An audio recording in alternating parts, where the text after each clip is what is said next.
Good afternoon, everyone. Thank you for joining. My name is Miles Rohde. I represent TXMQ. We are an IBM business partner, and we're a business partner of a number of other major software technology vendors and cloud vendors. Today, we have our lead technology engineer, our middleware practice manager, and IBM champion, John Carr, who's going to be giving a presentation we call Work Smart with your IBM MQ network. This is a variation of a presentation that John has given on a couple of occasions, including most recently at IBM Tech Exchange back in October. And please feel free to put questions into the chat if anything pops up. As folks come in, we will admit you if anyone's running late and happens to join us throughout the course of the presentation will be admitted. And we prefer that you just stay on mute and put any questions into the chat format, and we can either answer those through the chat session, or perhaps John can address them if need be. I'll kind of manage the questions as they come in, and maybe we'll save them to the end, or if it's something that we need to interrupt John for, I can always jump in and do that. So thank you for joining, and without further ado, I will turn it over to John Carr. Hi, good morning, good afternoon, and good evening wherever you are out there in the world. I am John Carr. I'm the Integration Services Practice Manager here at TXMQ, and with this webinar, we're going to be talking about how to work smart with your MQ network. For the presentation overview, we're going to go through and cover some of the common issues observed in health checks that we do here at TXMQ for our customers in regards to MQ.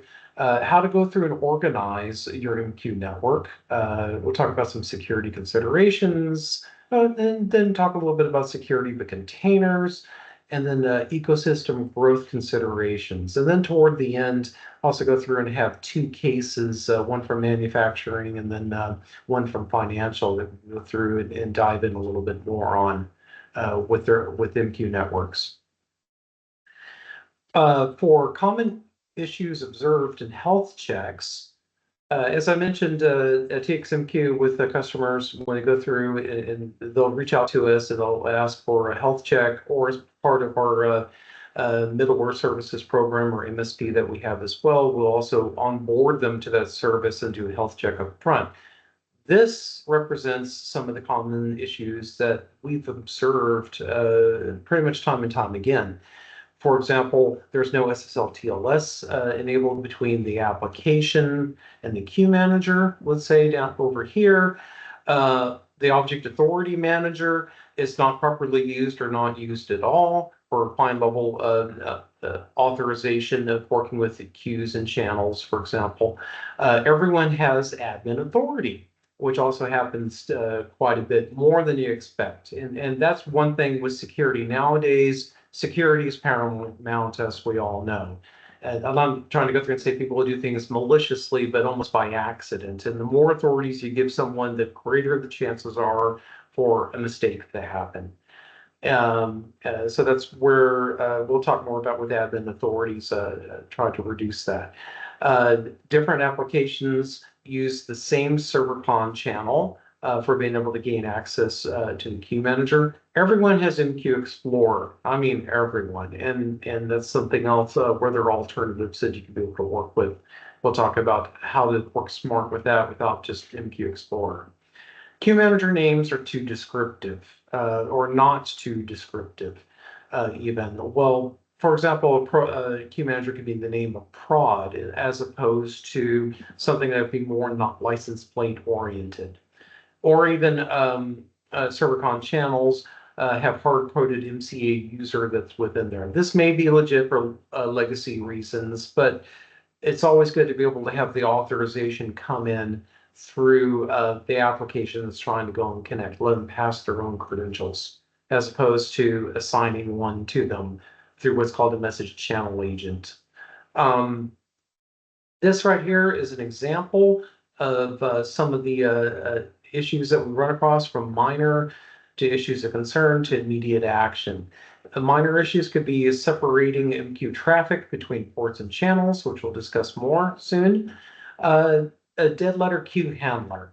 Now, with Dead letter queues, you could go through and you could easily identify or a queue to be the dead letter queue for a given queue manager, but often a dead letter handler is not established.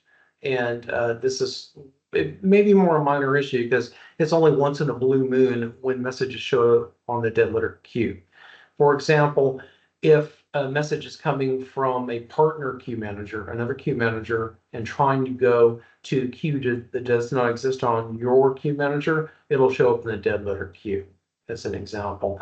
So you need to go through and have some type of dead letter handler in place to be able to replay those messages that are important for you. Other things, be able to go through and upgrade to a more supported version of MQ. Right now, as of this recording, MQ92 is still in support until October of 2025, and 9394 definitely more for long-term support. We run across customers who are definitely below that threshold, that are out of support, and it is an issue of concern. Sure, the queue managers are operational, even if you're running a version 8 or a version 7.5 queue manager, but you're missing out on a lot of the newer features that are available. Some of them are mentioned within this presentation, and I'll point those out. And also, if you're not in the supported queue manager, you're not able to go through and open up any type of incidents with IBM directly. They'll tell you to upgrade the queue manager, and if there's still problems, the client or the server. And if there's still issues, then open up a PMR with them again. Other issues of concern are being able to identify application owners for the actual MQ objects and components, which applications should have access to which queues, for example, as opposed to just blanket, everyone has access to everything on the queue manager. So that's more of an issue of concern. Other things are consolidating on excessive sender receiver channels going to the same queue manager. I do have an example in a case study toward the end of this presentation. I'll go through and show that. Other things, immediate attention would be enable monitoring of queue managers. We run across a lot of customers that don't have any monitoring on the queue managers. And this is something that we go through and we definitely recommend. You need to have some introspection, some insight into the queue managers, not just the queue manager itself, the server, but also within queues and channels to be able to have monitoring and alerting in place for those. That's why we consider that more immediate attention. You need to have that introspection into the queue managers. Other things, as I mentioned, with security is paramount nowadays. SSL TLS encryption should be in place. And then finally, install and configure ILMT, which is the IBM license tool to recognize IBM products such as MQ on your network. This is becoming more and more necessary. We run across a lot of clients that don't have ILMT set up. And if IBM does go through the process of auditing you without this tool, it's harder to be able to go through and prove how much PBUs you are in use with MQ, for example, compared to what you're entitled to. In fact, that subject with ILMT could be a webinar all by itself. Next slide here, we're going through getting ready to talk about organizing your IBM MQ network.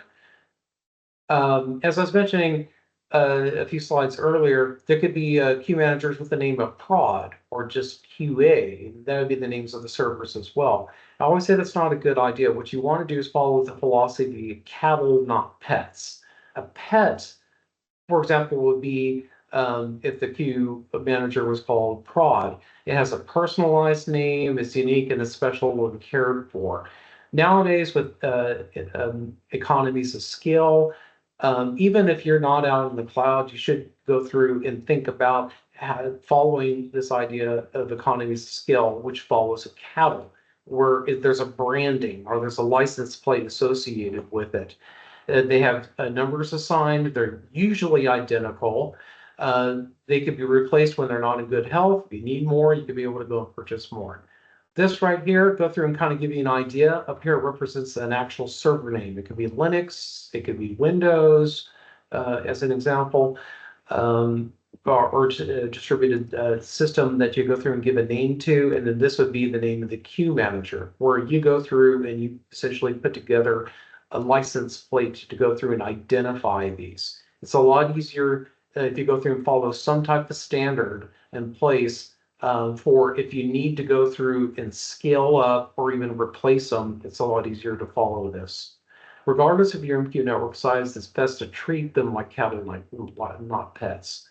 Listener ports. A lot of times I run across cases where there's only a single listener port for a queue manager. And yes, that does work, but I always believe in the power of threes, where you have a listener port specific for application traffic, another listener port for administration traffic into the queue manager, and then a third port, whether it's for what I call MQ queue manager to queue manager connectivity. It could be for MQ clustering. It could be just talking for regular queue managers as well. But the point behind this is now it is specific for traffic, any traffic that come in through a certain port. There's a reason for it. And when you go through and let's say for the admin ports, there most likely will be different network firewall rules that would be in place compared to a application port, and definitely between an external queue manager. It's easier for the networking team to be able to go through and work out and think in those terms of different ports serving different purposes, which is again an application port, intra MQ port, and an admin port. This right here is more of an example when you have a single listener in place working with whether you have a monitoring application, a business application, or even a queue manager. Yes, this does work, but it kind of knuckles it together where everything's coming through a single listener. And while a single listener is used, that becomes the focal point of activity for the queue manager. As you read over here, operational, this approach is fine, but if there's ever need to have better control, you're not going to be able to have it. By being able to go through and separate out between three ports here, as you see between here and then here, this is where you could go through and see now there's a little bit more breathing room to be able to go through and have specific rules in place for the monitoring app coming in with this port versus the business application or intra queue manager communications. And if you do have questions along the way, feel free to go through and type those into the chat, whether Miles could be able to go through and answer, my counterpart, or even myself toward the end. Now, for security considerations, one of the things I go through and say is instead of going and using MQ Explorer, consider using the MQ Web Console instead. And I do classify this more as security. It's lighter weight. You could be able to, it's really meant more for application developers to be able to go through and use. You could easily be able to go through and stand this up since it runs as a web server and be able to go through and plug into your LDAP system or even go through and set up other types of authentication where a user or a developer could go and connect in, and you could go through and grant them only the access that they need within this tool. For example, browse only. Then all they could do is just browse the settings that are there, or browse the messages and nothing more. And it's definitely a lot easier to manage and take care of as opposed to MQ, because MQ Explorer would be installed in each person's machine. This right here, the web console, is actually stored in or installed on a single server that everyone going to go through and connect into. Other things we're going to go talk about here is authentication and authorization. This is for the queue manager itself. For example, with a queue manager, it could go through and it could work with OS level security, or another thing is working with LDAP.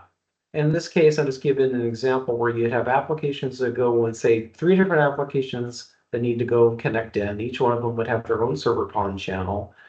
And then you'd use AuthInfo and AuthRex to be able to go through and provide first authentication to be able to identify, do I even know who this user is? And then authorization is, yes, I know who the user is, but now what access should be given to this application or this user coming in? And this also starts going into what's called the object authority manager. And I always tell people, use a common sense approach when working with your Authorex. You go through, you give an application the authority authorizations only for what it needs. And this goes back and asking questions about what is the application's purpose when connecting in. Surprisingly, for MQ admins, they share a lot in common with the DBAs. With a database administrator, they'll go through and they'll even ask some of these questions too. What is the application's purpose? What should they have access to within my schema? It's very much here the same for a queue manager, except instead of schemas, it's what queues or what actions even can be performed within the context of the queue manager. For example, a business application may need to go and connect to a queue manager, get messages from any type of queues to start with app.in, be able to browse those messages, and then put onto different other queues as well. Or even I went through and even included it further where it can need to publish to a topic or be a subscriber. Now, this presentation doesn't go completely into depth like I did in the one for September of this year. The link is here if you'd like to be able to go through and click on that.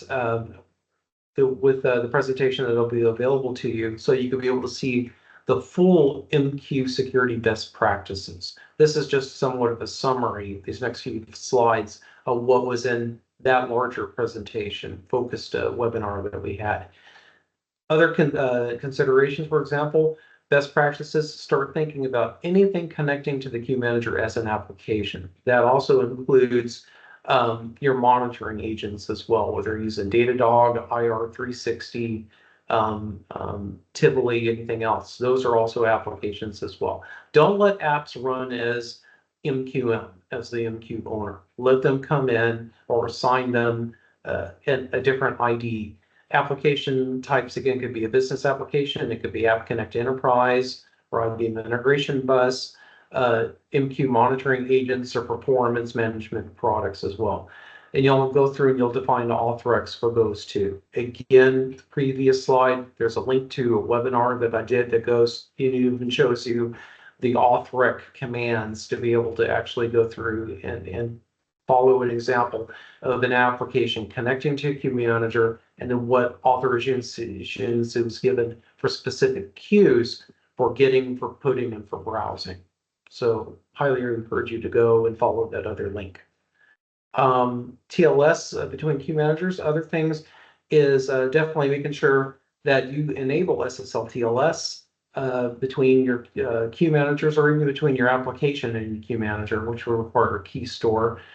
What's really nice now is it used to be, I think up until maybe version 9.3 or now in 9.4, you could be able, instead of being specific, actually listing out the SSL site. Now you could be able to use something like this, where you could go through and say like any TLS 1.2 or higher, as opposed to being specific. And what's nice is with the newer version of MQ, you can even, if both queue managers are more modern, like MQ 9.4, then you could be able to specify the cipher for both of them to be any TLS 1.2 or higher. And then they could be able to go through and negotiate between each other, which is a really nice newer feature. TLS between the queue managers, other things that could be done is you could be able to be a little more fine-grained where when they're exchanging their public certificates, that then you could be able to go through and even indicate that I only want, based off of the SSL peer coming in, this client being able to come in, and that could be off of the certificate name itself, which is also a nice feature, and a nice way to be able to go through and only allow certain connectivity based off of the actual certificate that's being used to connect to you. Now we're going to switch a little bit and go talk about securities with containers in mind, because this is more and more popular.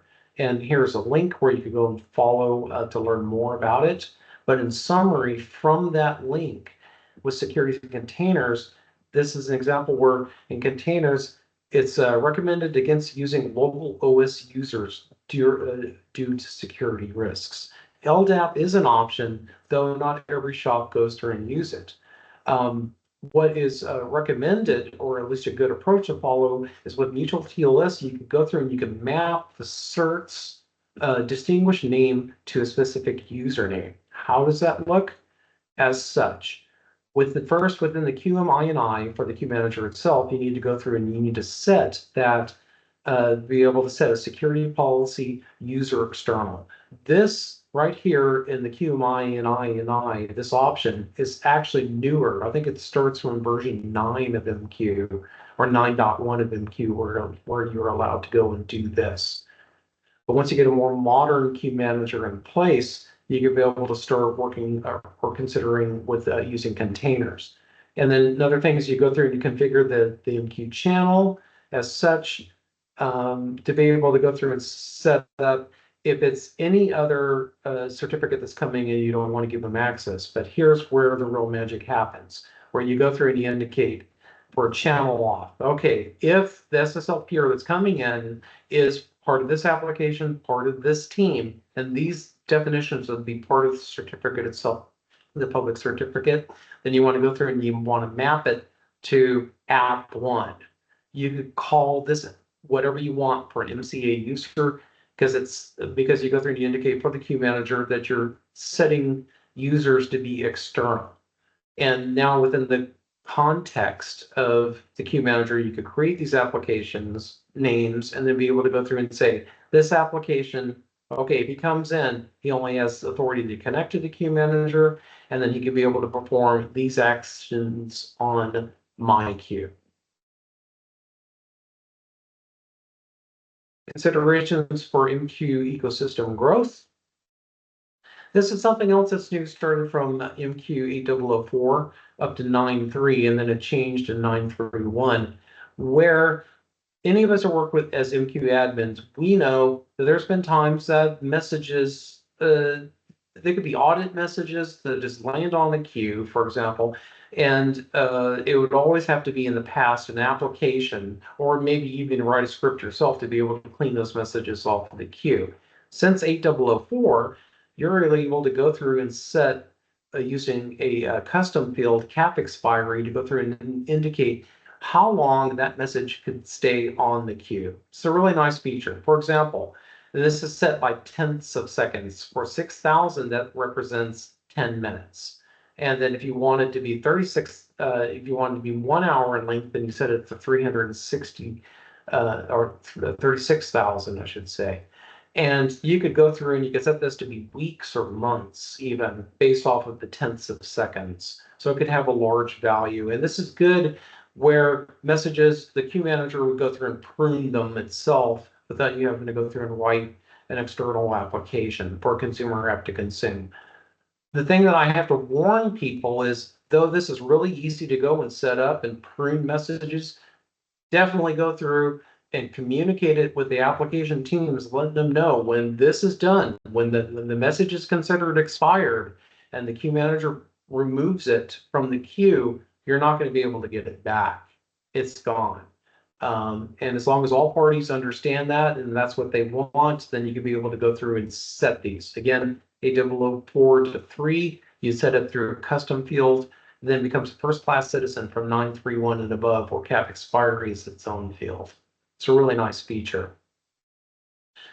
Other considerations for ecosystem growth, and not to try to read the whole thing, but basically your queue manager, as part of care feed and watering of it and monitoring and reviewing for trends, you're going to go through and you're going to notice that there's times that perhaps it's growing in use or it shrinks even in use. Where, for example, the holidays, you may see more activity coming through your queue managers than from other times in the year. The more the insight that you go through and get on a queue manager and use a modern monitoring tool and history collection tool, you're able to go through and collect this information and start looking for any type of patterns that are there, whether year-over-year comparisons, month over month, or even day over day. The more you understand about your queue manager and how it's operating, the better you're able to go through and right size it. And this could actually be good to go through and talk to your leadership about as well. when it comes to entitlements, those are based off of PVUs. You could go through and discover that you have too many cores set for a given queue manager where it doesn't need, let's say, 5 cores. It may only need 2 cores. And then that could be able to go through and help you with your entitlements, or be able to use those other PVUs to go through and build out other queue managers as well. And how you would go and know that would be based off of you collecting history of the queue manager and being able to analyze it, to be able to go through and say, we could be able to cut down on the usage of, like, the number of CPUs or number of cores on this machine, and then give more to another one. This right here, I'll go through and kind of show, when I go through and do health checks with customers, I'll give an example of if I were to go and monitor the queue manager, this is what I would do. So within, if you follow it here as an example, I'll go through and saying, and it doesn't matter if it's iSeries, it could be Linux or anything else, or even out in a container. But for the queue manager, checking here to see, is the queue manager up or down? That would be one. Another one to go through and checking right here, the channel status, to go through and see, is the channel status in a running state, or is it in a stop state? If it's a stop state, then there's a problem. Checking the listener status as well, to go through and see, is the port up and operational for this queue manager to be able to accept traffic. If the channel is, or I should say the port is down, if the listener is down, then he's not going to be able to use his receiver channel or server con channel. So that's an error right there. Other things to go through would be checking would be the queue manager or the local queue depth status. If it's at 80%, send out an alert. Let's say that the queue depth could be 10,000 for max depth. You would want to be notified if the queue was at 80% of the depth, which would be 8,000. That could be sent out as a warning alert. If it reaches 9,000 or 90% of depth, then you want to go through and start sending out some alerts saying, hey, I'm almost reaching capacity, to be able to be actively knowing when a problem happens. But at least have enough runway to be able to go and know something's up, so you can be able to start working on that before it finally reaches max depth. Other things is checking what's called the transmit queue depth here, like on number 2 and number 8, where again, it could be for the transmit queue, which is associated with the center channel. If it reaches 50% depth, you want to have sent out an alert, because it could be a network issue that's taking place. So these are things to go through and definitely consider. And with all modern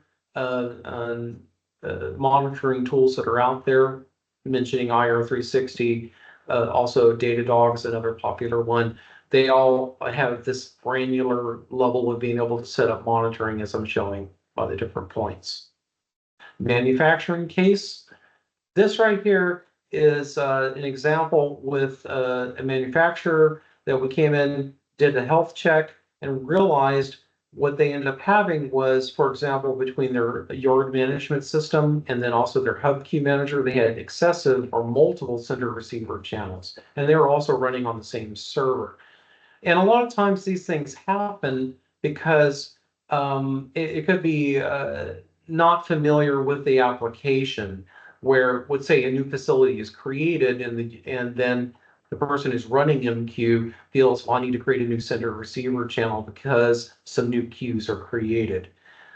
There are reasons why maybe you want to have 2 sets of sender receiver channels, one for high volume message traffic, one for maybe lower priority. Sure, but something like this would be far more excessive in approach. Over here, consolidation opportunity, though it might be a little bit hard to read, this pattern repeated 15 times. So there were 3 queue managers, one for each facility. And then that would go through and that would start creating an excessive amount of sender receiver channels that have to be continued to be put onto this hub queue manager. What was done? Well, we went through and cleaned it up, where we introduced what's called MQ clustering. MQ clustering has been around for a number of years, where these are the full repositories, and the full repositories basically know any of the queue managers that are in the queues that are participating in the routing of messages through an MQ cluster. That allows for freeing up of the congestion of actually manually creating these sender receiver channels. Instead of these being manually created, they'd be dynamically created through sender receiver, cluster sender receiver channels, I should say. And also something else that was done is consolidation of the queue managers. Identification was made that actually one of these queue managers wasn't even needed anymore, and the remaining two were able to be consolidated into a single queue manager. And then also yard management system was put out onto its own server as well.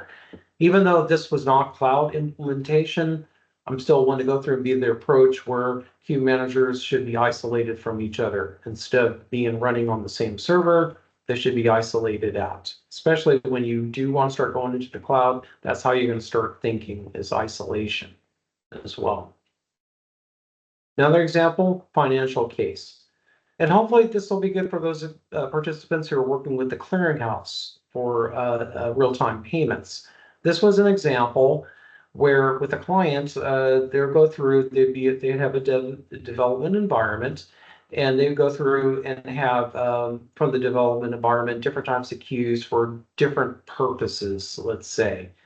And I'm kind of leaving it abstracted here, but to go, and I gave colors here to go through and I kind of identify like the different types of purposes for these queues.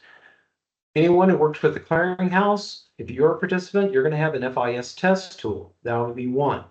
That he would have his own test tool to go and connect into the queue manager. And also they'd have their participant applications and monitoring. Everything would go through, connect through a single server con channel. And then being able to go through and communicate with the clearinghouse. To be able to go through and better clear this up for them, it was recommended that they should go through and even create a UAT environment and be able to break out their queue managers here. Where on this side, the FIS test tool could be able to go and work with his own queue manager. And we call them sparring partners, where then he could spar with a participant app that the customer themselves created with the FIS test tool, or even being able to go through and simulate testing even between queue managers in a dev manner only. Other things then that can be done is with the UAT environment. This also makes things cleaner for promotion of code, where dev environments we know is more volatile, where developers actually have more control of their environments because as being developers, they need that. In a UAT environment, you want to be able to go through and be able to take away a lot of that control where only a limited amount of people or only certain types of tools or processes are used to be able to move code into production. And all they could do is be able to go, developers then could be able just to be able to use what's there as opposed to making changes of it.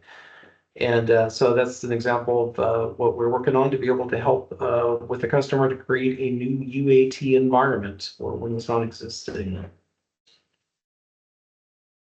Really appreciate everyone's time in attending this meeting, and hopefully you enjoyed this and got something out of it. And please reach out to us to TXMQ if you'd like to learn more about your MQ environment, how we could help, or even anything else in middleware with this App Connect Enterprise, IBM Integration Bus, Voice for Application Server, or even a non-IBM products we can be able to go through and help you out with. Here are some emails that you can reach out to VP Miles Rohde for VP of Services and Support, Lindsay Cady here for the MSP Customer Service Success Manager, and then of course myself as Integration Service Practice Manager. Thank you for your time. Thank you, John. Thanks to everyone for attending. Lindsay usually makes a copy of this available, so if any of you folks are interested in getting a recording of this session, we will make that available. Linz, do we normally post that on our YouTube channel, or where is that typically found? Yep, I will post it on the YouTube channel 20 minutes or so after this concludes. And I'll actually send you guys links to that so you don't have to go looking around for it. You'll get a link to it in about a half an hour to where you can access it later. Okay, good. Yeah, I think it's interesting to note, John, that you had mentioned a couple of use cases at the end of the presentation, some specific customers that we had worked with. And when we talk about MQ and when we deal with customers in a lot of different industries, their MQ is MQ, right? And the way it works is is fairly standardized across the industry. And whether our customers are in banking or healthcare, transportation and logistics, retail, e-tail, manufacturing and distribution, we tend to see the same kinds of issues across the board, right? The same kinds of best practices that may not be adhered to regardless of what industry the customer is coming from. So if you didn't see, if you come from an industry that wasn't specifically covered in the use cases, it doesn't mean that we don't have experience in that particular industry, and it doesn't mean that you couldn't benefit from some of this support or hopefully from some of these tidbits that John was sharing today. So we don't have anything that wasn't covered in the chat session, John. There's no outstanding questions, but a lot of times when these sessions conclude, sometimes we will get messages from folks who's just didn't think of it at the time or ran into something today or tomorrow or next week that may have popped up that you didn't have at the top of mind today. So feel free to do a follow-up with us at any point in time. We appreciate everyone's attendance and hope to see you again on another webinar soon. Thank you guys. Have a good day. Thanks, team. Bye. Thank Bye, you. everybody.